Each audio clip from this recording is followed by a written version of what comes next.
साहिवाल से MB news के नुमाइंदे मोहम्मद इमरान आसिम खान लोधी की रिपोर्ट के मुताबिक डीपीओ साहिवाल उस्मान टीपू ने डीपीओ ऑफिस में सदर सर्कल के एसएचओज और तफ्तीशी अफसरान से अहम मीटिंग की। उन्होंने जुराइम पेशा अनासिर के खिलाफ कार्रवाइयां तेज करने, इश्तिहारी व अदालती मफरूरान की फौरी गिरफ्तारी, संगीन मुकदमात की मेरिट पर बरवक्त तफ्तीश और पतंगबाजी में मुलविस अनासिर के खिलाफ सख्त कानूनी कार्रवाई के अहकाम जारी किए।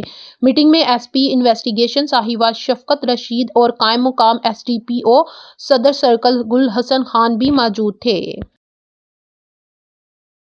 मजीद खबरनामे से अपडेट करते हुए आपको बताते चले, साहिवाल से एमबी न्यूज के नुमाइंदे मोहम्मद इमरान आसिम खान लोधी की रिपोर्ट के मुताबिक deputy commissioner Sahiwal captain retired Samiullah Farooq ने डीएचक्यू अस्पताल का तफसीली दौरा किया। इस मौके पर दीगर अफसरान और अस्पताल का अमला भी इनके हमरा था। दौरे के दौरान उन्होंने मुख्तलिफ वार्ड्स का मुआयना किया और मरीजों को फराहम की जाने वाली सहूलियात का जायजा लिया। उन्होंने मरीजों और इनके लवाहिकीन से मुलाकात की और अस्पताल की जानिब से मिलने वाली सहूलियात के बारे दरियाफ्त किया। उन्होंने मुतल्लिका अफसरान को अद्वियात और दीगर इंतजामात बेहतर बनाने की भी हदायत की।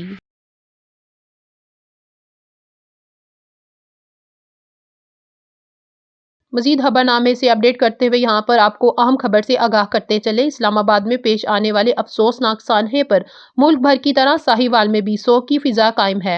इसी सिलसिले में साहिवाल की इमाम बारगाह कैसर बतूल में एक ताजियाती रेफरेंस का इनेकाद किया गया, जिसमें शहरियों, उलमाए कराम और मुख्तलिफ मकातब फिक्र से ताल्लुक रखने वाले अफराद की बड़ी तादाद ने शिरकत की। मजीद जानते हैं इस रिपोर्ट में।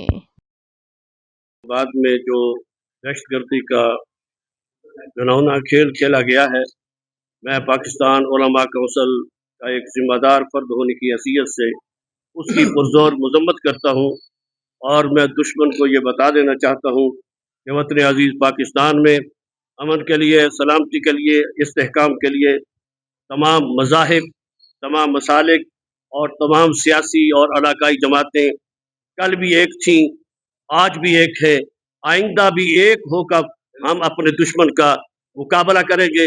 आज इस दुख की घड़ी में समझ नहीं आता कि हम किसको ताज़ियत पेश करें, क्योंकि हुज़ूर सल्लल्लाहु अलैहि वसल्लम ने फरमाया है कि सारे मुसलमान जसद वाहिद हैं। किसी को एक जगह पर अगर तकलीफ होती है, चुभे कांटा जो काबुल में, तो हिंदुस्तान का हर पीरो जवां बेताब हो जाए। आज हम अपने आप को ताज़ियत पेश करते हैं इस मौके पे। सिर्फ अहले तशय्युअ इस ताज़ियत के हकदार नहीं है, बल्कि हम सब आज इकट्ठे होकर एक दूसरे को ताज़ियत पेश करते हैं। आंसू नहीं नजर आते ने, लेकिन दिल रो रहा वा, हकीकतन है। क्योंकि बाबा गुरु नानक सरकार ने एक ही गल सानू समझाई है कि असी एक रब दे बच्चे हैं, असी एक रब नूं मनण वाले हैं। साडे च कोई फर्क नहीं है, कोई हिंदू, मुस्लिम, सिख, ईसाई, जो भी एक रब दे ही बंदे ने, सब रब नूं ही पूजदे ने। पर अज जिहड़ा ये वाकया होया, ये बड़ी बहुत गंदी और बहुत गलीज जी है हरकत की हुई है। ये नहीं करनी चाहिए। इंसानियत के खिलाफ उन्हें काम किया है, उन्होंने अपने दीन के भी खिलाफ काम किया हुआ है। ये नहीं करना चाहिए। ये जिन्ना भी साडा अज इकट्ठ होया है, ये परजोर मजम्मत करते हैं और दुख की घड़ी एक दूसरे के नाल शामिल होकर असीं एक दूसरे का दुख वंडा के बैठे हैं जी। बहुत